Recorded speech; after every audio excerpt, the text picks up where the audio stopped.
네, 여러분 반갑습니다. 방금 소개받은 한양대학교의 유영만 교수입니다.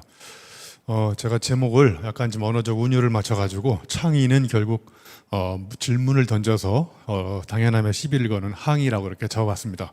창의적인 사람들은 평상시와 또 어떤 위기 상황이 왔을 때나 마찬가지로 항상 많은 사람들이 정상이라고 생각하는 습관이나 관성에 시비를 걸어서요, 물음표를 던져가지고 감동의 느낌표를 찾아내는 이런 특이한 사람들인데, 오늘 그래서 창의적인 사람들은 도대체 어떤 특징을 갖고 있고 그 사람들은 어떻게 창의적인 사고를 발휘하는지, 그럼 우리가 창의적인 사람이 되려면 어떻게 해야 될까, 이런 이야기를 같이 한번 생각해 보도록 하겠습니다. 자, 저는 이제 한양대학교에 있는 평범한 대학 교수이기도 하지만요, 제가 창의적인 사람으로 사람들한테 알려주기 위해서 저의 퍼스널 브랜딩을 여기 앞에 보시면 지식생태학자 이렇게 써 있고요, 제 이메일 아이디를 보시면 유영만 이렇게 되어 있지 않습니까? 예, 굉장히 창의적으로 보이지 않습니까? 자, 그러면 제가 평상시에 어떻게 창의성을 발휘하는지 저의 평상시 습관을 한번 말씀드려 보도록 할게요. 저는 이제 지식생태학자로 저의 퍼스널 브랜딩을 했는데, 자, 이 사람이 뭐 하는 사람이냐면요, 저는 시간이 날 때마다 자연에 가가지고 저 생태계에 있는 무수한 생명체들이 도대체 어떻게 살아가는지 유심히 관심을 가지고 관찰, 고찰, 통찰, 성찰. 그래서 제가 찰로 끝나는 말 사찰을 만드는 거예요. 자, 예를 들어 볼게요.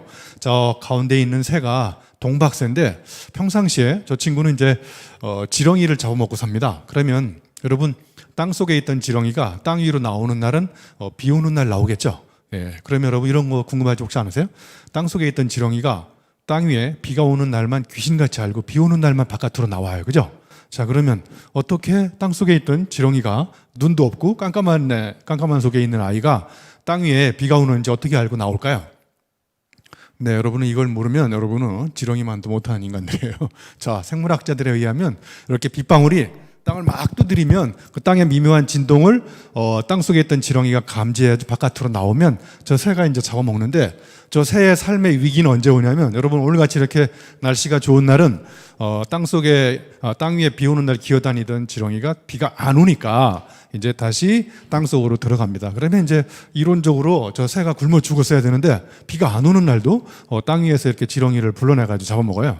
어떻게 잡아먹냐면, 자, 평상시에 이 새가 지렁이 행동을, 첫 번째, 관심을 가지고 오른쪽 상단에 보시면 관심을 가지고 자료를 관찰한 다음에 관찰한 데이터를 가만히 앉아서 궁리에 궁리를 거듭하면서 생각을 하는 게 고찰입니다. 자, 그러면 새가 고찰을 계속 하다가 궁즉통, 궁리에 궁리를 계속 거듭하다가 통찰, 각성이 오면서 이제 지식으로 바뀌었어요. 그래서 이제 새가 깨닫게 된 거죠. 아, 비가 올 때 땅속에 있던 지렁이가 땅 위로 나오는구나. 그러면 비가 안 오는 날은 지렁이로 하여금 내가 비가 오는 걸로 착각하게 만들어야 되겠다. 그래가지고 이 새가 비가 안 오는 날은요, 예, 부리로 이렇게 땅을 막 찍고 다녀요.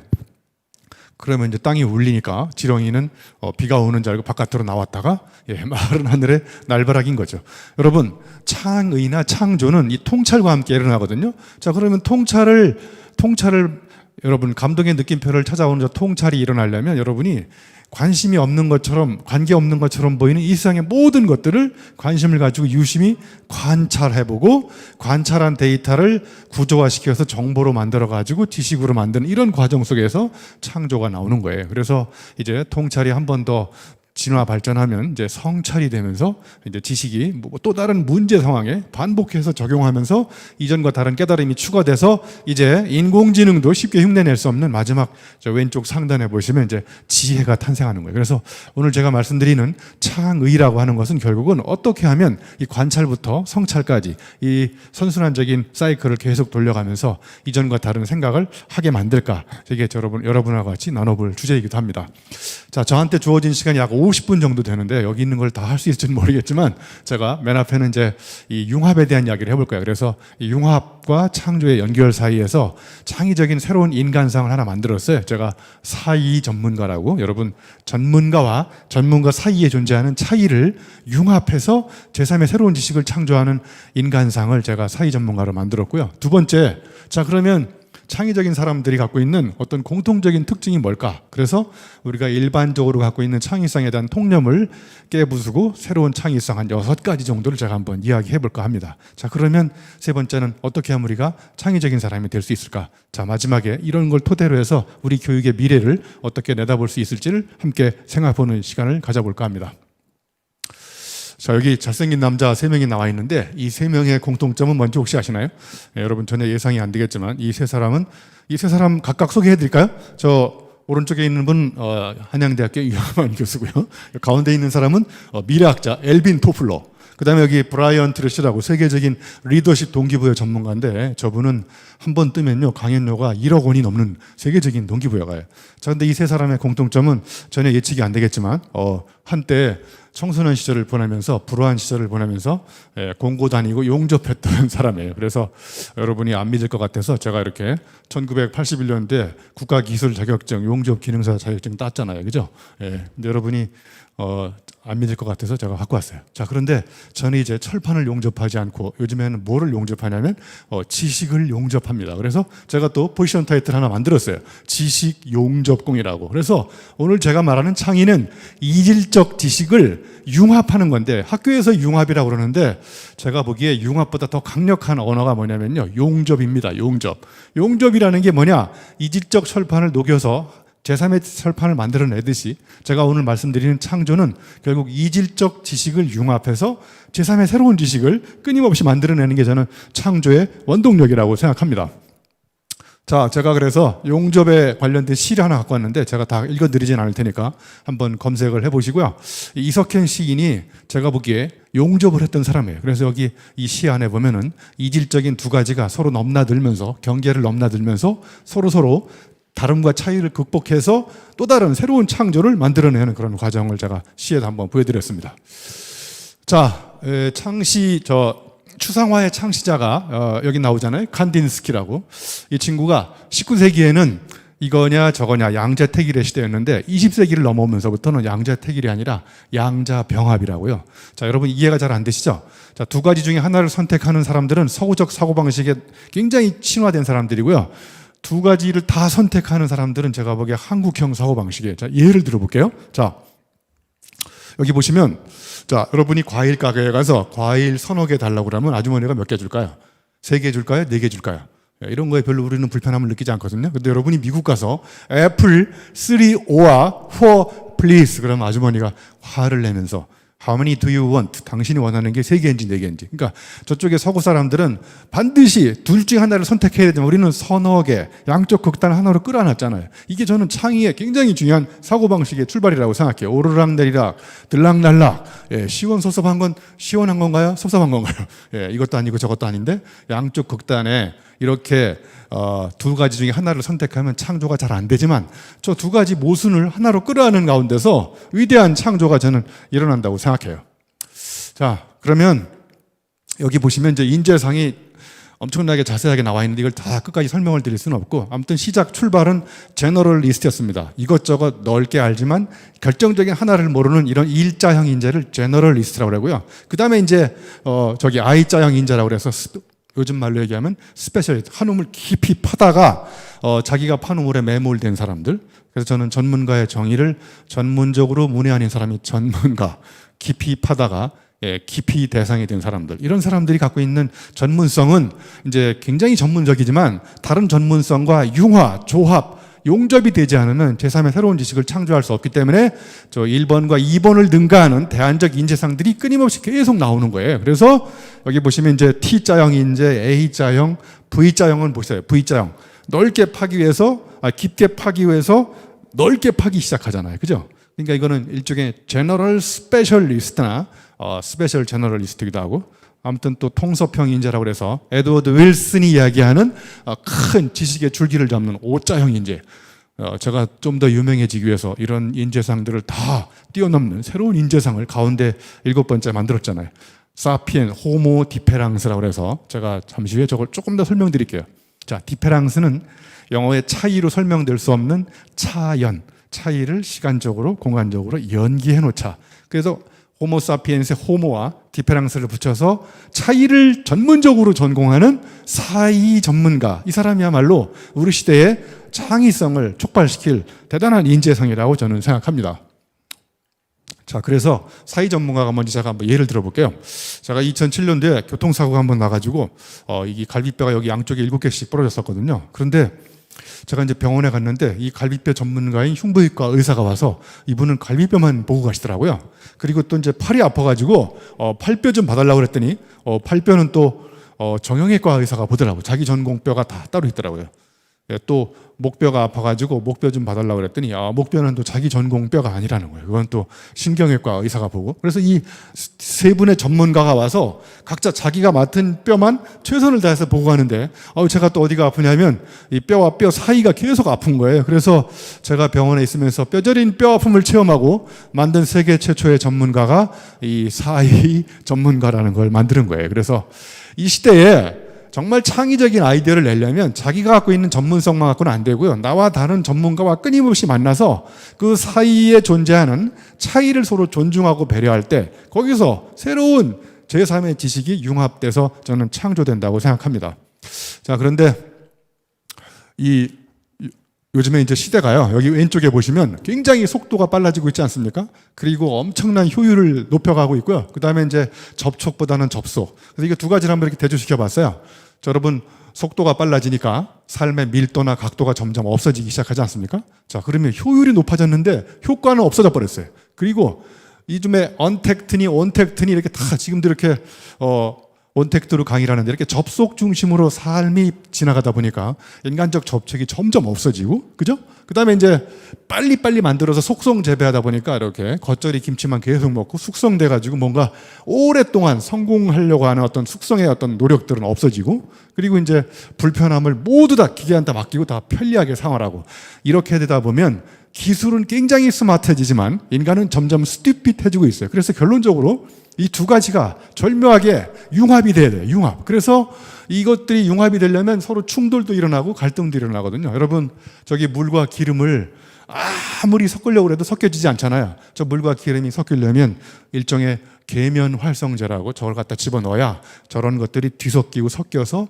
제3의 새로운 지식들이 나온다고 생각해요. 그래서 저는 오른쪽이 없는 왼쪽 패러다임으로만 계속 갈 경우에 저는 인간의 삶은 굉장히 피폐할 수밖에 없다. 그래서 왼쪽이 강조될수록 오른쪽과 어떻게 절묘하게 융합이 돼서 이 삶을 좀 더 행복하고 우리가 건강하게 만들어 나갈 것인지를 고민하는 게 또 우리 창의성의 굉장히 핵심이라고 생각합니다. 자, 제가 좋아하는 존 셀리 브라운이라고, 이 사람은 이제 인텔리전스, 지능이라는 것이 우리가 생각할 때 개인이 갖고 있는 어떤 똑똑함, 탁월성 이런 거라고 생각하는데, 이 사람은 아예 지능을 어떻게 정의를 내렸냐면요, 여기 영어로 써 있잖아요. 빨간 글씨로 써 있는 거 보시면 네트워크 오브 엑스퍼트, 엑스퍼트가 네트워크에 모여가지고 투게더 서로 같이 일하는 소셜 스킬이 인텔리전스라는 거예요. 그러니까 인텔리전스는 이미 한 개인의 전문성만 얘기하는 것이 아니라 나의 전문성을 다른 사람과 만나서 어떻게 상호작용하면서 내가 갖고 있지 않는 제3, 제4의 지식을 끊임없이 만들어낼 것인지, 이런 게 새로운 인텔리전스라는 거예요. 그래서 이미 인텔리전스도 나와 다른 사람과 만나서 상호작용하는 능력, 그러니까 이제 혼자 해낼 수 없는 이런 시대로 점점 가고 있는 것이죠. 자, 그러면 제가 오늘 말씀드리는 상상 창조의 여러 가지 패러다임 전환을 한 6가지로 말씀을 드려보려고 그러는데, 첫 번째는 창조는 발상이 아니라 연상이고, 창조는 기술의 문제가 아니라 경험이 축적돼야 된다. 그 다음에 창조 창의는 모방보다는 표절, 그러니까 카피가 아니라 멀리서 아이디어를 훔쳐다가 리믹스, 뒤섞으면 창조가 일어나고, 그리고 창조는 비슷비슷한 사람들이 만나는 것보다는 전혀 이질적인 사람들이 만나서 이종 결합이 됐을 때 놀라운 창의성이 나오고, 그 다음에 정상적인 사람의 사유보다는 비정상적인 사유가 뛰어난 사람들. 예, 저도 여러분 정상으로 보이나요, 제가? 예, 저도 정상적인 대학 교수가 되고 싶지 않아서 비정상적인 행위를 반복하고 있습니다. 자, 그러면 이제 마지막에 정상은 굉장히 논리적인 사유보다는 논리가 고꾸라진 그 시점에서 상상력이 싹이 자라는데, 그때 이 세계를 새롭게 창조할 수 있는 그런 창의성이 발현된다고 생각합니다. 자, 첫 번째, 스티브 잡스가 크리에이티비티는 커넥팅 things다, 이 정의를 딱 보는 순간, 창조라는 것은 뭔가 새로운 걸 만드는 게 아니라 이미 널려있는 things와 things를 커넥션하면 창조가 일어난다는 거예요. 그러니까 여러분 창의적인 사람이 되려면 저 things가 많아야 되는 거죠. things는 뭐냐? 여러분이 책을 읽은 것, 경험한 것, 사람 만나서 상처받은 것, 영화 본 것, 이런 모든 게 다 things예요. 이게 많으면 연결시킬 경우의 수가 많아지니까 그만큼 창의적인 아이디어를 많이 낼 수 있는 거죠. 자, 여기 공부는 피클이다, 독서는 피클이다 보시면, 자, 독서하고 피클은 관계없잖아요. 그죠? 그런데 가만히 생각해 보세요. 제가 어떤 책을 읽었는데, 책을 읽기 전에는 오이였는데요. 책을 읽고 나서 뭘로 바뀌었냐면 피클로 바뀌었어요. 자, 그러면 저는 여러분 한번 질문을 드려볼게요. 오이가 피클로 될 수 있지만 피클이 다시 원상태인 오이로 돌아갈 수 없잖아요. 그죠? 자, 그래서 여러분 오이와 피클은 전혀 관계없지만 독서에 대한 정의를 새롭게 내리기 위해서 은유법을 쓴 거예요. 그래서 여러분이 은유법을 쓰면 어떤 놀라운 점이 발생하느냐 하면 관계없는데 새로운 관계가 발견돼요. 그리고 경계가 무너지지 않습니까? 오이와 피클 간에. 그리고 둘 사이에 상호 침투가 일어나고 이 창의성의 가장 핵심은 오이와 피클이 융합돼서 새로운 독서의 정의가 생기고 그리고 의미가 생성되면서 세계 최초로 독서를 오이와 피클에 비유해서 새로운 사유를 비약적으로 발전시킬 수 있는 이런 것이 저는 창의성이라고 생각해요. 자, 창의가 왜 발상이 아니고 연상이냐면요. 제가 예를 들면 호기심이 생겨가지고 세상을 바꾼 사과 몇 가지 이렇게 해가지고 사과에 대한 글을 쓰는 거예요. 그러면 사과에 대한 글을 쓴다는 것은 전혀 다른 걸 쓰는 게 아니고 여기 봐보세요. 사과가 1번 아담과 이브의 사과부터 그 다음에 3번 세잔네의 사과, 뉴턴의 사과 이렇게 사과들이 굉장히 많지 않습니까? 이런 걸 다 리믹스, 자료를 수집하는 거예요. 그리고 제가 좋아하는 르네 마그리트의 역발상의 사과도 있고 또 예를 들면 여기 보시면 스피노자의 사과부터 시작해서 뭐 사과가 또 굉장히 많지 않습니까? 여기 지금 세계 지도가 그려져 있는 사과는 스티브 잡스의 애플, 그죠? 그리고 일본의 유기농법으로 개발한 기적의 사과, 저 마지막에 있는 공개 사과, 저 마찬가지로. 그래서 이렇게 사과에 대한 모든 것들을 오디오, 비디오, 메시지를 융합해서 연상시키면 새로운 창의성이 생긴다는 거예요. 그래서 사과에 대해서 세상을 바꾸는 12개의 사과 이렇게 하면 12개의 사과를 내가 새롭게 상상하는 것이 아니라 이미 널려있는 그런 사과들을 주워다가 편집해서 연상하면 된다는 거예요. 자, 그래서 창의성은 흔한 구성 요소들의 흔치 않은 결합이다. 그래서 흔한 구성 요소들은 사과가 굉장히 많지 않습니까? 그거를 엮어가지고 새롭게 만들어내는 거죠. 자, 그러면 이제 두 번째요. 창의는 왜 기술의 문제가 아니라 경험의 문제냐? 이 이야기는 뭐냐면요. 창의성은 여러분 죄송하지만 교육을 통해서 획기적으로 향상될 수 없습니다. 교육을 통해서 창의성이 향상되려면 첫 번째 전제 조건이 필요합니다. 아까 스티브 잡스가 얘기했던 Connecting Things에서 이 things가 많은 사람들은 커넥션 할 수 있는 기법을 배우면 창의성이 뛰어나지만 things가 없는 사람들을 데려다가 아무리 창의적인 발상 기법을 가르쳐도 나오지 않는 거예요. 그래서 창의성은 인간이 갖고 있는 어떤 크리에이티비티는 천지인에다가 푸는 거예요. 천지인. 자, 지인은 뭐냐? 인간이 땅에서 경험하는 모든 직간접적인 경험이에요. 이 경험에다가 내가 무엇을 하려고 하는지 인간의 욕망을 대입해보면 인간의 크리에이티비티가 나오는 거예요. 그러니까 저 경험이 없는 사람들을 데려다가 여러분 브레인스토밍을 계속하면 나올 게 없잖아요. 그러니까 이제 안에 나올 게 없으니까 이제 김이 모락모락 나는 이유가 그런 거죠. 그러니까 일단 창의성은 내가 이런저런 경험을 많이 한 걸, 그게 전문 용어로 얘기하면 크리에이티브 데이터베이스 안에 재료가 풍부한 사람들이 모여야 창의성은 두 가지를 연결시키는 거니까. 그래서 이제 연상과 창의성은 경험과 연결되는 거라고 생각하시면 될 것 같아요. 그래서 주역에 보면 이렇게 사자성어 중에 물극필반이라고 있거든요.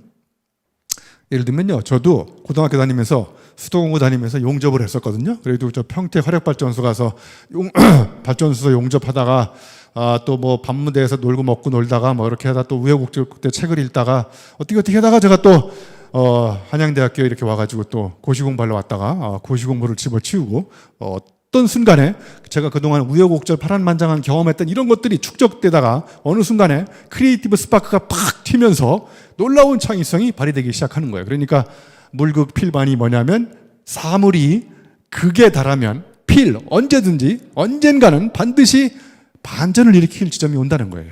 그래서 우리 아이들의 창의성을 기르는 가장 강력한 방법은 다양한 경험을 하게 해주면 좋겠다, 이런 생각이 들었습니다. 자, 그리고 아이디어, 메타포, 크리에이티비티 이런 것도 다 공통점이 뭐냐면요. 아이디어의 정의가 뭔지 아시죠? 자, 관계없는 두 가지를 엮는 것, 아이디어. 메타포가 뭐예요? 메타포. 겉으로 보기에는 관계없는데 오이와 피클처럼 가만히 들여다보니까 공통점, 닮은 점을 찾아내는 게 바로 메타포, 은유법. 크리에이티비티. 아까 스티브 잡스가 얘기했잖아요. Connecting things. 자, 그러니까 단어는 다른데 아이디어나 메타포나 크리에이티비나 다 이질적 두 가지를 갖다 놓고 연결시켜서 상상력을 발휘하는 거예요. 자, 그리고 이제 제가 왜 창의성이 경험이냐면요. 제가 용접을 하다가 한때 여기 온도 조절을 잘못해가지고 여기 철판에 이렇게 구멍이 크게 뚫어졌었어요. 그래서 이제 어차피 떨어진 거 철판을 녹여가지고 용접봉에다가 녹여가지고 철판에다 구멍을 크게 뚫어버렸어요. 그래서 저는 철판만 생각하면 자꾸 이렇게 보름달이 연상이 됩니다. 여러분 혹시 철판을 생각하면 보름달이 연상되시는 분 계신가요? 예, 아무도 안 계실 거예요. 왜냐하면 여러분은 해본 적이 없기 때문에. 그래서 제가 저 상단 제목에다가 체험적 상상력이라고 한 거예요. 그러니까 내가 경험해 본 것이 진짜 상상력인 거고 그런 체험한 상상력만이 창조로 연결될 수 있다는 거예요. 그러니까 저는 용접하다가 실패한 체험 덕분에 철판과 전혀 이질적인 보름달을 연결시켜서 세계 최초로 시적 상상력을 발휘할 수 있다고 생각해 본 거죠. 예. 자, 그러면 여러분 이제 세 번째는요. 창의성은 모방이 아니라 표절이다. 제가 이렇게 책을 엄청나게 했었거든요. 지금 제가 개인적으로 책을 1995년도부터 쓰기 시작해가지고 지금 무려 책을 90번째 책까지 냈어요. 예. 그래서 자꾸 이렇게 책을 엄청나게 쓰니까 자꾸 정치권에서 유혹이 와요. 정계에 진출하지 않겠냐고. 여러분 제가 정계에 진출을 하는 게 좋을까요? 아니면 이렇게 강의를 하는 게 좋을까요? 저는 사실 엄밀히 얘기하면 정치에 관심도 없고요. 정치를 할 수가 없어요. 왜냐하면 저는 청문회를 통과할 자신이 없거든요. 제 책이 다 표절이거든요. 그래서 제가 좋아하는 독창성이란 들키지 않은 표절이다. 자, 제가 지금부터 표절이라는 것은 남의 걸 그냥 베끼는 것이 아니라 어떤 것이 표절이고 그게 왜 창조와 연결되는지를 잠깐 설명드려 볼까 합니다. 자, 여기 스티브 잡스가 훌륭한 예술가는 가까운 데서 베끼고 위대한 예술가는 멀리서 훔친다. 이렇게 얘기했죠. 자, 그런데 제가 또 표절 전문가라서 이걸 보면 표절 충동을 강하게 느껴가지고요.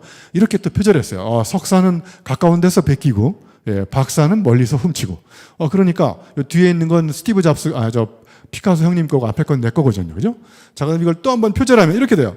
자, 이류 작가는 티나게 겉모습만 베끼지만 인류 작가는 티 안 나게 원리를 훔친다. 자, 그러니까 표절이라는 게 뭐냐면 자, 이 뒤에 있는 카피와 스틸은 피카소 형님의 아이디어니까 이 아이디어에다가 앞에 걸 계속 변주를 하면 새로운 것들이 끊임없이 계속 나온다는 거예요. 이게 제가 말씀드리는 표절이에요. 자, 피카소가 얼마나 표절을 많이 했는지 결론적으로 얘기하면요. 이 피카소가 풀바디의 점심 식사라는 그림을 훔쳐다가 자기 방식으로 이렇게 무려 150개를 표절했어요.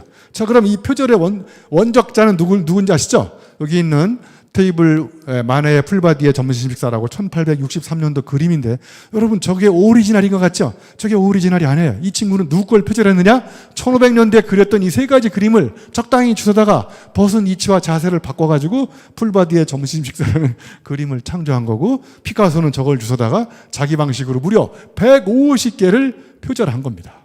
이게 바로 창조입니다. 자, 그러면 아주 쉽게 예를 들어볼게요. 여러분 가구 제품 중에서 불편함을 파는 가구 회사가 있어요. 완제품을 팔지 않고 부품을 팔아가지고 집에 가서 자기가 조립하게 만드는 가구 회사가 있거든요. 그래서 그걸 전문 용어로 do it yourself, DIY. 자, 그러면 가구 회사가 이걸 갖다가 또 다른 가구 회사에 적용하면 그건 카피입니다. 그건 걸립니다. 그런데 햄버거 회사가 이 가구 회사의 원리를 훔쳐다가 do it yourself를 훔쳐다가 햄버거, 야채, 그다음에 치즈 이런 여러 가지 종류별로 놓고 do it yourself 너의 입맛에 맞게끔 햄버거를 만들어 먹어라. 만들어 먹는데 비용은 얼마다. 이렇게 하면 전혀 다른 업종에서 아이디어를 원리를 훔쳐다가 전혀 다른 업종에다 대입을 하면 이거는 새로운 햄버거의 창작 기술이 되는 거죠. 이게 바로 제가 오늘 말씀드리는 표절이라는 거죠.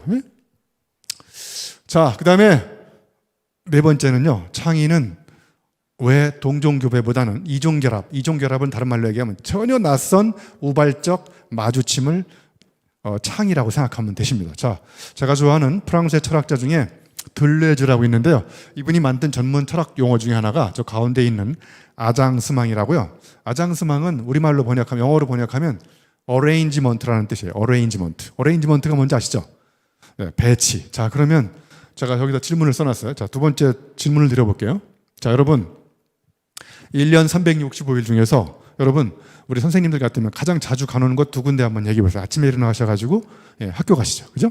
자, 그 다음에 학교 갔다가 저 저녁 때는 집에 가시죠. 자, 그러니까 여러분들이 주로 자주 가는 곳 두 군데는 학교 갔다가 집에 갔다, 집에 갔다, 학교 갔다. 회사 다니시는 분은 아침에 회사 갔다가 집에 갔다, 회사 갔다, 집에 갔다. 그러니까 둘레지의 철학적 용어 아장스망으로 따지면 이 사람들은 1년 365일 아장스망이 바뀔 가능성이 전무하기 때문에 색다른 생각을 임신할 수 있는 우발적 마주침의 경험을 거의 할 수 없는 거예요. 자, 그러니까 제 강의를 듣는 선생님들이 학교 갔다가 집에 갔다가 이렇게 됐기 때문에 선생님들이 되신 거잖아요. 그죠? 자, 그러면 여러분의 생각을 이전과 다르게 하는 방법은 자주 집에 가지 마셔야 돼요.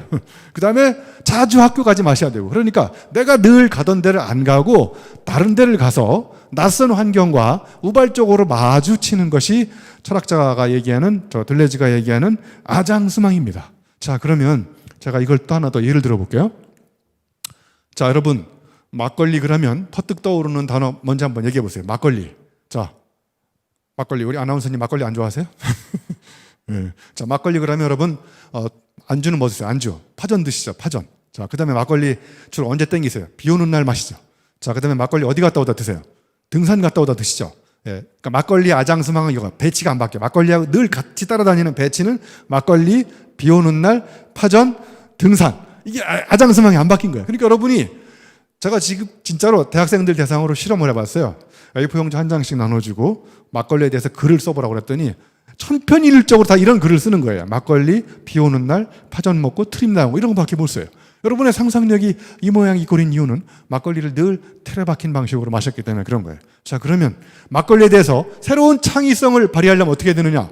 예를 들면 이렇게 하면 돼요. 막걸리를 새벽에 일어나가지고 아침에 학교나 회사 가기 전에 아침에 새벽에 드세요. 빈속에 3병 드시고 학교를 못 갔던 이런 아픔이 있으면 세계 최초로 막걸리와 새벽을 연결시켜서 글을 쓸 수 있는 상상력이 생기는 거예요.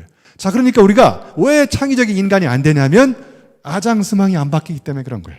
그래서 결론적으로 얘기하면 막걸리에 대한 아장스망을 바꿔야 우리의 새로운 상상력이 생기는 거예요. 안주도 파전만 드시지 마시고 스테이크 한번 드셔봐요. 막걸리하고 스테이크. 제가 막걸리하고 스테이크를 먹어봤더니 궁합이 잘 맞아요. 그래서 제가 세계 최초로 막걸리와 스테이크를 연결시켜서 새로운 글을 쓸 수 있는 상상력이 생기는 거예요. 자, 그래서 MIT 미디어랩의 소장이었던 니콜라스 니고로폰테 Being Digital, 우리말로 디지털이다라는 책이 번역되어 있는 오래전의 책이 있긴 한데 이 사람의 정의 봐보세요. 크리에이티비티는 언제 오느냐? Unlikely juxtaposition. 만날 것 같지 않은데 만나야. 그게 바로 unlikely juxtaposition이에요. 그러니까 두 가지 이질적인 것들이 마주치고 우발적 충돌, 이 속에서 놀라운 창조성이 싹이 튼다는 거죠.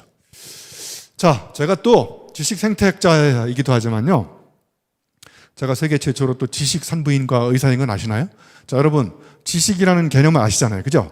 그 다음에 산부인과 의사라는 개념도 아시죠? 자, 그러면 익숙한 두 단어인데 제가 이거를 두 가지 갖다 붙여봤어요. 우발적으로 마주쳐봤더니 지식, 산부인과, 의사 이런 게 탄생한 거예요. 그래서 제가 지금 세계 최초로 지식 임신에 대해서 연구하고 있어요.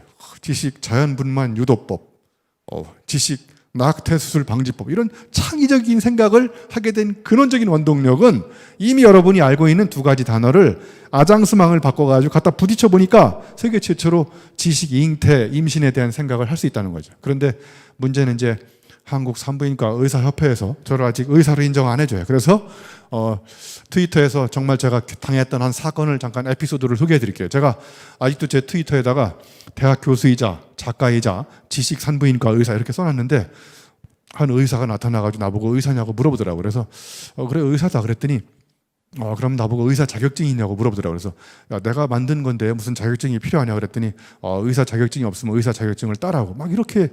그래서 제가 이렇게 물어봤어요. 야, 그러면 색채의 마술사 샤갈은 마술사냐? 쟤도 자격증 없지 않냐? 윤봉길 의사는 그럼 의사냐? 뭐 예? 예.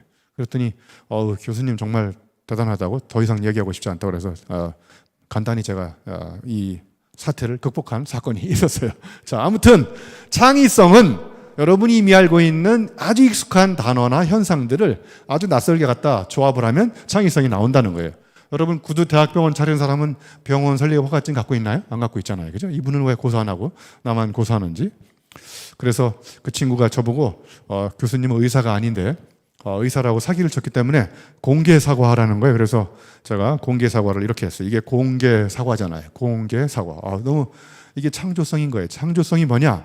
이미 여러분이 알고 있는 익숙한 이미지를 이렇게 세계 최초로 갖다 붙이면 이게 창조가 되는 거예요. 그러니까 창조는 여기 르네 마그리트라는 벨기에 초현실주의 화가가 이렇게 얘기했어요.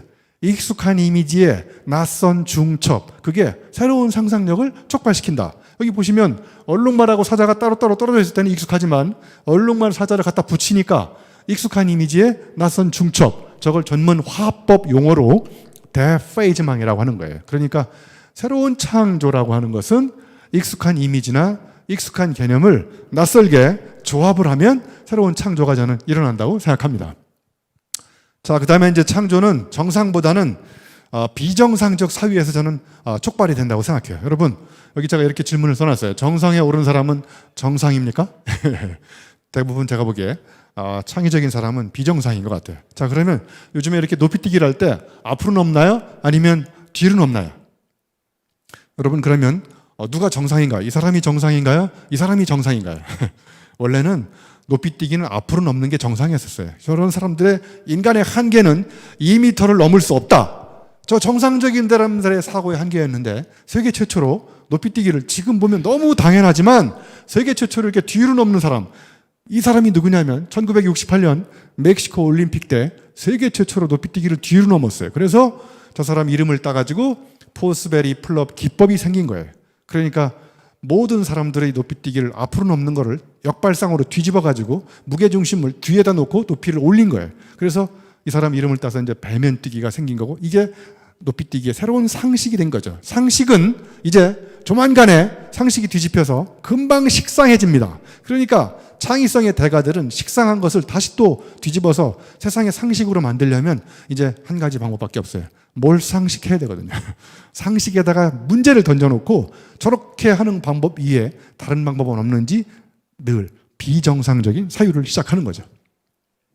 자, 여러분, 제가 용접공 출신이라서 제가 시계를 하나 샀는데요. 이게 웰더라는 용접공 시계인데, 제가 이 시계를 산 이유는 이 시계는 실제로 용접으로 만들고요. 이렇게 용접공 공구 박스에 담아가지고 주문하면 이렇게 보내줘요. 근데 제가 이 시계를 산 이유는 이 시계의 설립 연도가 여기 가운데 보면요.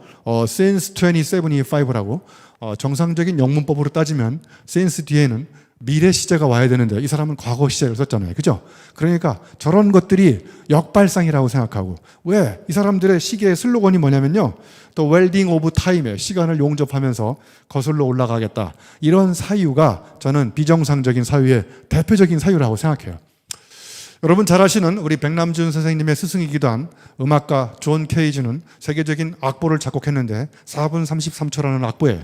여러분 4분 33초 악보를 보시면 콩나물 머리가 아무것도 없어요. 1막 침묵, 2막 침묵, 3막 침묵. 그래서 음악은 청중은 듣고 연주자는 연주하는 게 음악이 아니라, 여러분 4분 33초 동안 새소리, 물소리, 의자 삐걱거리는 소리, 기침소리, 차소리, 바람소리, 이런 세상에 있는 모든 게 다 음악이다. 그러니까 여러분은 4분 33초 동안 그 음악을 들어라. 그러니까 이 사람이 한 게 아무것도 없는데 세계 최고의 음악을 작곡한 거예요. 이게 바로 음악에 대한 정상적인 사유가 아닌 비정상적 사유의 저는 대표적인 본보기라고 생각합니다. 자, 사과 10개 중에 3개 먹으면 몇 개 남냐 했더니 손 들어보라 했더니 어떤 학생이 손 들고 크게 3개 남는다는 거예요. 왜냐하면 먹는 게 남는 거니까. 이 학생은 정상인가요? 비정상인가요? 예, 재밌잖아요. 그죠? 예. 자, 가장 멀리 날아가는 비행기는 이렇게 접는 겁니다. 이렇게 해야 가장 멀리 날아가거든요. 그런데 우리는 비행기는 항상 학교에서 배웠던 대로 반 접고 또 마른 먹고 이렇게 만들어가지고 던져봐야 오래 날아가지도 못하거든요. 그러니까 모든 비행기는 다 그렇지 않다. 이런 발상도 제가 보기에 굉장히 대단한 비정상적 발상의 한 방법이라고 생각합니다. 자, 여러분 잘 아시는 저 오른쪽에 보시면 다이슨이 만든 저 날개 없는 선풍기. 지금 보면 저것도 당연하잖아요. 그죠? 근데 저 선풍기가 나오기 전에 모든 회사는 다 이런 가정을 갖고 있었어요. 모든 선풍기에는 날개가 있다. 그러니까 뭐뭐에는 뭐뭐가 있다. 이런 발상으로는 저는 창의성이 나오지 않는다고 생각해요. 창의성의 가장 핵심은 assumption, 가정을 없애버리는 겁니다. 그러니까 선풍기에는 날개가 없다. 그러니까 저거는 어떻게 해서 나온 거냐면 왜 꼭 선풍기에 날개가 있어야 될까? 이런 당연함에다가 물음표를 던진 거죠. 자, 그러면 여기 왼쪽에 보시면 스테이플리스 스테이플러가 나온 거예요. 여러분 스테이플러에 보시면 침이 있잖아요. 그러니까 침이 없는 스테이플러. 그러니까 스테이플러에는 침이 없다. 그러니까 가정을 싹 없애버리니까 그때부터 새로운 정상적인 사유에 시비를 거는 비정상적 사유가 나타나는 거예요. 자, 그러면 연습을 한번 해볼까요? 자, 음식점에는 메뉴가 있다. 자, 메뉴를 싹 없애버리면 메뉴 없는 음식점 이렇게 생성하잖아요. 그죠? 그러니까 주방장 마음대로 그날 기분에 따라서 자유롭게 음식을 만들어주는 새로운 식당, 레스토랑이 생기고, 자, 그러면 또 제가 이런 비유를 들으면 안 될 것 같긴 하지만 집에는 집사람이 있다. 집사람을 없애버리면 집사람 없는 새로운 집이 이렇게 탄생하는 거죠. 예. 자, 창의는 논리보다 상상에서 나온다. 굉장히 논리적 사유의 기본 바탕을 두되 수학적 한계, 가능성도 가우스가 얘기했듯이 논리보다는 직관이나 상상력이 새로운 수학의 세계를 열었다고 합니다. 자, 여기 면접 시험에 난 게 있었는데 초코파이 하나당 초코가 얼마나 들어있냐 계산하라고 그랬더니 어떤 학생이 이렇게 계산했어요. 초코파이분의 초코 곱하기 100은 초코끼리 약분하니까 파이분의 100. 그래서 초코파이 하나당 32%가 들어있을 것이다. 이 학생은 제가 보기에 굉장히 비정상적인 사유를 즐기는 사람인 것 같아요. 이 지도가 너무 멋있지 않습니까? 20년 후에 세계 지도가 이렇게 바뀌는데 어른들은 제가 보기에 죽었다 깨어나도 이런 지도를 못 그려요. 이 지도가 너무 재밌잖아요. 그죠? 그래서 제가 이런 지도가 너무 재밌어서 오래전에 트위터에다 올려놨더니 또 어른들의 몰지각한 발상으로 저를 공격하는 사람들이 또 나타났어요. 제국주의적 발상이다. 더불어 사는 세상을 가르쳐야 한다. 아니, 아이가 이 지도를 그릴 때 제국주의적 발상으로 그렸을까요? 예. 여러분, 이런 아이들이 우리나라에 많아야 되는데 이런 지도를 그리면 선생님이 엄마를 불러가지고 애를 데리고 병원에 간단 말이에요. 애를. 예? 저는 이런 아이들이 지극히 정말 우리 사회를 새로운 상상력의 세계로 이끌어갈 그런 비정상적 사유를 즐기는 아이들이라고 생각합니다. 자, 이게 알람 시계인데요. 알람 때가 되면 이렇게 퍼즐이 풀리는데 이 시계를 끄는 방법은 정신 바짝 차리고 이 퍼즐을 맞춰야만 시계가 꺼져요. 정말 재미있는 발상이죠. 그죠? 이 시계는 여러분이 늦잠을 자면 여러분이 여기 보세요. 여기 늦잠을 자면 알람에 불이 켜지거든요. 불 켜진 순서대로 선을 끊지 않으면 선이 폭발합니다. 여러분 알람 시계 잘못 끄다가 머리 다 태울 수 있어요. 이 시계는 더 엽기적이에요. 여러분이 늦잠을 자면 자신이 싫어하는 단체로 돈이 출근돼요. 여러분 과연 잠을 잘 수 있을까요? 자, 그러니까 창조는 언제 일어나냐면요. 여러분이 일상적으로 쓰고 있는 제품과 만나는 접점에서 세 가지가 있어요. 불편해, 불안해, 불만족스러워. 이 3 불자를 가슴으로 생각하는 거예요. 어떻게 하면 저 불자를 떼내버릴 수 있을까? 제가 예전에 학교에 오기 전에 삼성에서 한 5년간 근무한 적이 있었는데 그때 7사제를 했었어요. 7시에 출근, 4시에 퇴근. 그런데 7시에 출근하려면 5시 반에는 일어나야 되거든요. 그래서 알람 시계를 한 3개를 맞춰놓고 이제 무의식 중에 이렇게 꺼요. 이렇게 끄고 끌어안고 자다가 맨날 혼났던 이런 아픔이 있어요. 그러니까 저는 알람 시계에 대해서 항상 걱정인 게 이거예요. 3가지. 불안해, 불만족스럽고 불편해. 그러면 이 사람을 내가 어떻게 하면 제때 출근시킬 수 있는 알람 시계를 만들 수 있을까? 그러니까 타자의 아픔을 가슴으로 생각한 사람이 이제 놀라운 상상력을 발휘해가지고 아이디어를 내서 이런 알람 시계들이 나오는 거예요. 자, 그러면 운동할 수 없는 사람들의 아픔을 가슴으로 생각한 사람이 주무시면서 운동할 수 있는 세계 최초의 수면용 피트니스 기계를 개발한 거예요.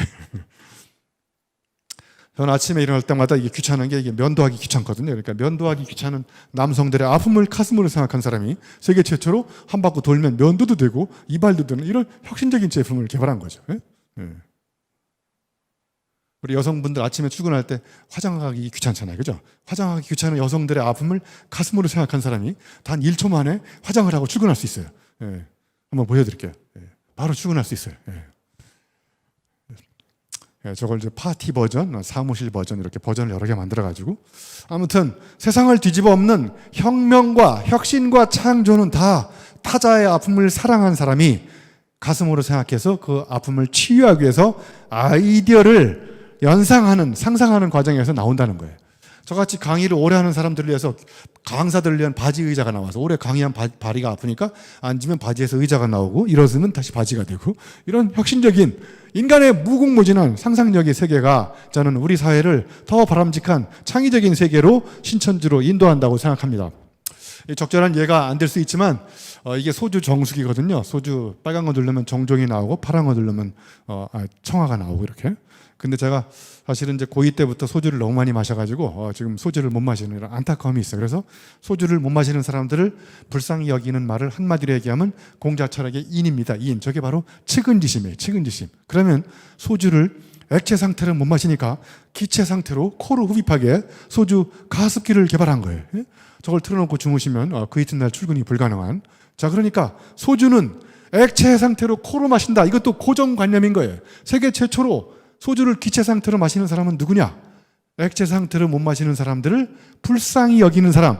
이런 사람들이야말로 굉장히 세계 최초로 이렇게 소주 가습기를 개발해서 기체 상태로 코로 흡입하게 이런 혁신적인 제품을 개발하게 된 거죠. 예? 자, 그래서 이제 정리하면요. 창의는 아까 말씀드렸듯이 서두에 말씀드렸듯이 당연함의 시비를 거는 항의 정신이 있어야 돼요. 항의. 자, 그 다음에 창의는 끊임없이 질문을 던져야 됩니다. 이 곡선의 물음표를 밑으로 이렇게 잡아 당기시면 감동의 느낌표가 되지 않습니까? 예, 질문이 바뀌어야 창의성이 바뀌는 거예요. 예? 여러분 많이 들어본 얘기일 것 같은데 하느님 기도하는 도중에 담배 피워도 됩니까? 안 된다고 그래서 제가 질문을 이렇게 바꿨어요. 그럼 혹시 하느님 담배 피우는 도중에 기도해도 됩니까? 그래서 된다고 그래서 그 친구 담배 피우면서 기도하다가 기도가 막혔다는 이런 설이 있어요. 자, 아무튼 창의성은 거의 질문과 동격이다. 두 번째, 창의성은 기존의 것과 결별을 선언하는 겁니다. 틀에 박힌 관성, 습관으로부터 과감히 벗어나서 사의를 표명하는 거고, 창의성은 굉장히 아이디어를 낸 다음에 뜨거운 열정을 가지고 정면 돌파의 의지를 가지고 불굴의 의지를 가지고 그걸 마침내 창조적인 의지를 실현하려고 하는 의지에서 시작되는 거고요. 창의성을 갖고 있는 사람들은 끊임없이 기존의 세계들을 새로운 세계로 이끌어 나갈 수 있도록 무궁무진하게 아이디어를 제안하는 사람들이고요.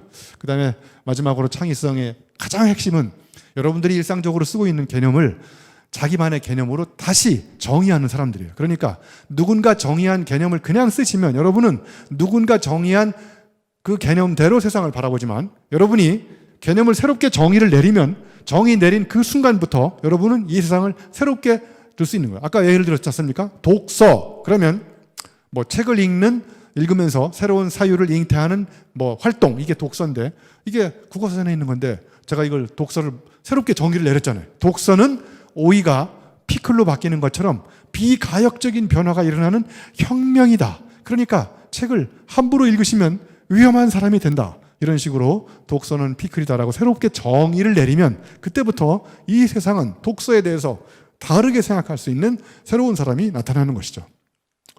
자, 그러면 창의적인 사람이 되려면 아주 간단하게 말씀드리면 왼쪽에 보시면 개념이 있습니다. 오른쪽에 보시면 체험이 있고 이 두 가지가 융복합되면 이제 개념과 체험이 만나가지고 창조가 일어나는 거예요. 그러니까 이 두 가지 중에 하나가 없으면 안 됩니다.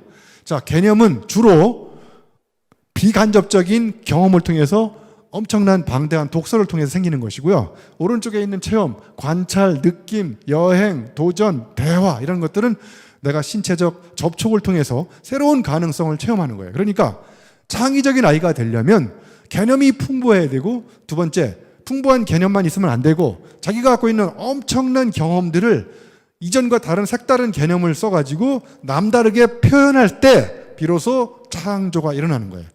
개념이 없는 체험은 위험한 거고요. 체험이 없는 개념, 예? 체험이 없는데 책상에 앉아가지고 공부 열심히 한 사람들은 나의 체험이 없기 때문에 여러분 남의 이야기를 계속하니까 재미가 없어지는 거예요.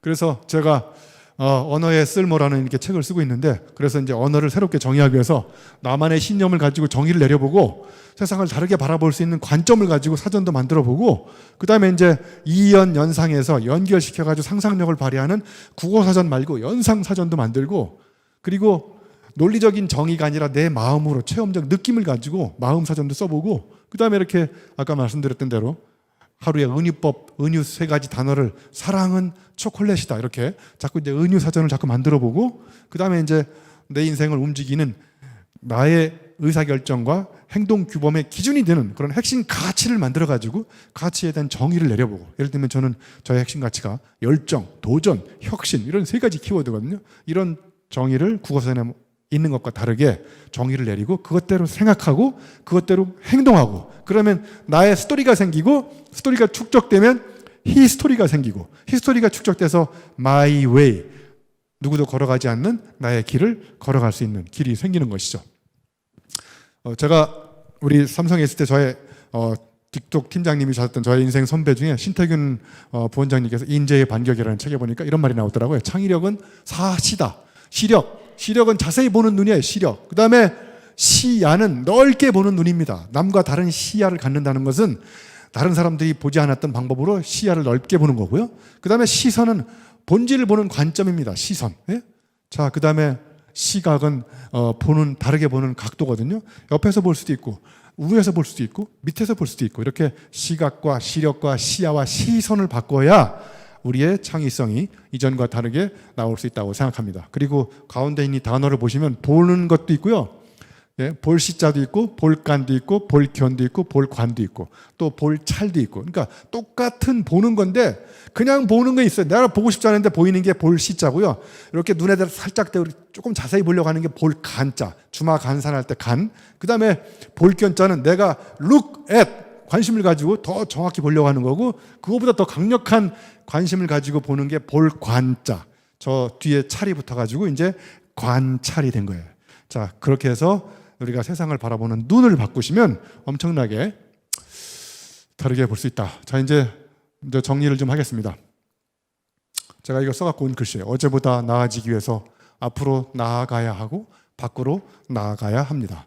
우리가 위기 시대일수록 자꾸 주춤주춤하고 뒤로 일보 후퇴할 수도 있지만 진정한 창의성은 정면 도전하는 겁니다. 그래서 나아가는 건 앞으로 가는 거고요. 나아가는 것은 기존의 안에서 이 경계를 넘어가지고 내가 경험해보지 않았던 미지의 세계로 바깥으로 나가는 거예요. 그러니까 아자가 붙어있는 나아가는 거는 뒤에서 앞으로 가는 것이고, 나아가는 것은 안에서 바깥으로 나가는 거예요. 그러니까 경계를 넘나들고 미지의 세계로 우리의 관심을 돌렸을 때 거기에 새로운 저는 창조의 신천지, 그런 창의성의 DNA가 자라고 있다고 생각합니다. 자, 이제 정리하겠습니다. 그 창의성이라는 것은 이렇게 우리가 세상을 바라볼 때 편견과 이렇게 선입견을 가지고 바라보면 여러분의 눈들은 이렇게 잘 볼 수 없거든요. 그래서 견자를 또 제가 개견자로 바꾸면 여러분이 이제까지 키워왔던 2마리의 개 이름이 바로 편견과 선입견이 있을 수 있어요. 그 다음에 또 최근에 백문이 불여일견이라고 이게 중학교 시험 문제 나왔었거든요. 그랬더니 어떤 학생이 100번 묻는 놈은 개만도 못하다. 그래서 저 볼견자를 개견자로 바꿔놨어요. 그래서 이게 원래 물을 문자인데 들을 문자와 볼견자인데 이 한자를 바꿨어요. 그래서 물어보면 그것도 질문이라고 하냐 이렇게 자꾸 이제 대답을 하는 거죠. 그래서 자기가 질문할 때마다 자기를 개 취급한다는 거예요. 그래서 우리는 모든 질문은 저마다 그 나름의 일리가 있습니다. 그러니까 선생님들이 조심해야 될 게 무의식 중에 여러분이 학생들한테 내뱉는 그 한마디의 말이 아이들한테 엄청난 상처를 줄 수도 있습니다. 자, 그래서 우리가 조심해야 될 게, 제가 또 삼성에서 한번 직장 생활하면서 경험했던 것 중에 하나가, 제가 뭣도 모르고 아이디어를 막 냈거든요. 그랬더니 아이디어 냈더니 유 박사 그거 좋은 아이디어야. 유 박사가 한번 해보지. 그래서 제가 아이디어를 낼수록 저한테 자꾸 일거리가 생기더라고요. 그래서 저도 낮은 보복자세로 엎드려 있다가 간신히 회사를 퇴출하고 나왔습니다. 자, 그래서 결자 해지식 업무 지시가 뭐냐면, 누가 좋은 아이디어를 내면 좋은 아이디어야, 네가 한번 해봐라. 그러니까 이제 아이디어를 낼수록 나한테 일거리가 생기니까 언즉손, 말한 사람이 즉시 손해를 보는 이런 조직과 공동체에서는 아이디어가 안 나오는 거죠. 그러니까 우리의 학교 교육이 제대로 가려면 이제 개인의 창의성보다는 저는 집단의 창의성이 더 중요해지는 시대라고 생각해요. 그래서 하나의 시나리오를 한번 그려보면 옥황상제가 과학을 부흥시키기 위해서 한국에 5명의 과학자를 파견했어요. 첫 번째 퀴리 부인을 파견했더니 쟤는 몸매도 안 나오고 그래서 손이나 보라고 그랬다. 그래서 손 보고 있어요 지금. 자, 그리고 이제 다른 희망을 가지고 두 번째 과학자를 파견했는데 그 친구 이름이 에디슨인데 저는 저 친구는 초등학교도 못 나왔다는 이유로 발명 특허나 이런 걸 대기업에서 안 받아줘가지고 지금 무의도식하고 있고, 또 다른 희망을 걷고 세 번째 과학자인 아인슈타인을 파견했는데 저 친구는 수학만 잘해요. 그래서 수능을 패스를 못해가지고 지금 한강변에서 공공근로로 아인슈타인이 지금 여생을 보내고 있어요. 그리고 네 번째는 이제 갈릴레오를 보냈더니 갈릴레오는 이제 계속 입 바른 소리만 해서 정부에서 이제 과기부나 교과부에서 연구비를 끊어가지고 지금 한강변에서 또 공공근로로 여생을 보내고 있고, 마지막에 이제 뉴턴을 가지고 파견했더니 뉴턴은 이제 희망이 없는 거예요. 그래서 얘는 이제 너무 엄청난 질문을 하고 막 교수님도 이해를 못하는 논문을 써가지고 졸업이 안 돼서 철원 최전방으로 끌려갔다는 설이 있어요. 자, 아무튼 여러분 이렇게 개인적으로는 굉장히 독창적인 인재고 노벨상도 탔지만 저 사람들의 아이디어를 시스템과 문화가 제도가 서포팅을 못하면 저 개인적인 독창성은 사라집니다. 그래서 앞으로 우리 교육이 가야 될 미래의 학교 모습은 개인의 독창성보다는 그룹의 독창성, 문화의 독창성, 시스템의 독창성, 이걸 저는 협동의 창의성, 협창성이라고 생각합니다. 자, 강의는 여기까지 하고 질문 하나 받도록 하겠습니다. 네. 네, 지금 교수님께 또 질문이 들어왔습니다. 네, 현재 초등학교 교사로 근무하고 계신 배유민 님께서 남겨주셨는데요. 호기심을 던지는 질문의 유형에는 어떤 것들이 있을까요?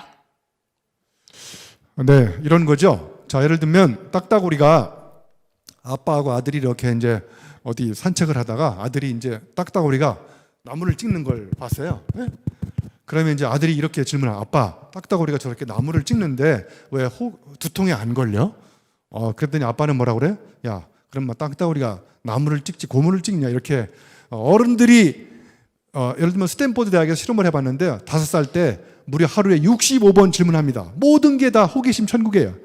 8대 불가사의가 아니 7대 불가사의가 아니라 모든 게 다 불가사의입니다. 아이들한테는. 그런데 어른이 되면서 호기심의 물음표가 40년이 지나면 10분의 1로 줄어들어요. 그래서 원래 그래? 당연한 거야? 물론 그런 거야. 자, 그럼 3가지가 늘어납니다. 다시 한번 원래, 물론, 당연. 그러면서 이제 물음표가 없어지고 마침표가 찍히기 시작하는 거예요. 근데 아이들은 이 세상 모든 게 다 호기심입니다. 호기심을 가지고 질문하는 거려면 여러분 동심으로 돌아가셔야 돼요.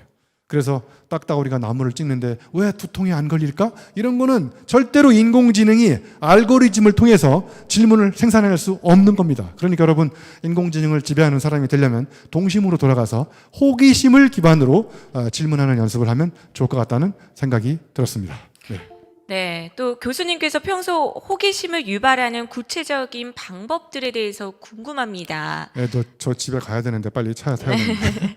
네, 호기심을 가지고 질문하는 방법은 저는 제 전공이 교육공학이지만 교육공학 책보다는 이종결합, 다른 분야의 경계에 넘어가서 책을 많이 읽어요. 그러니까 내 분야의 머리를 이렇게 받고 그 다음에 한 분야만 계속 깊이 파면 다른 분야에서 생각할 수 없는 질문을 생산해낼 수 없거든요. 그런데 제가 시를 읽고 소설을 읽고 저쪽에 자연과학도 읽어보고 이렇게 인문사회과학적인 책을 계속 읽어보니까 내가 깊이 팠을 때 생기지 않았던 낯선 그런 질문들을 만날 수 있거든요. 그러니까 경계 너머의 경험이나 경계 너머의 전공 분야를 넘어서는 그런 낯선 책을 읽으면 저는 또 호기심의 질문이 많이 생긴다 이렇게 생각합니다. 네.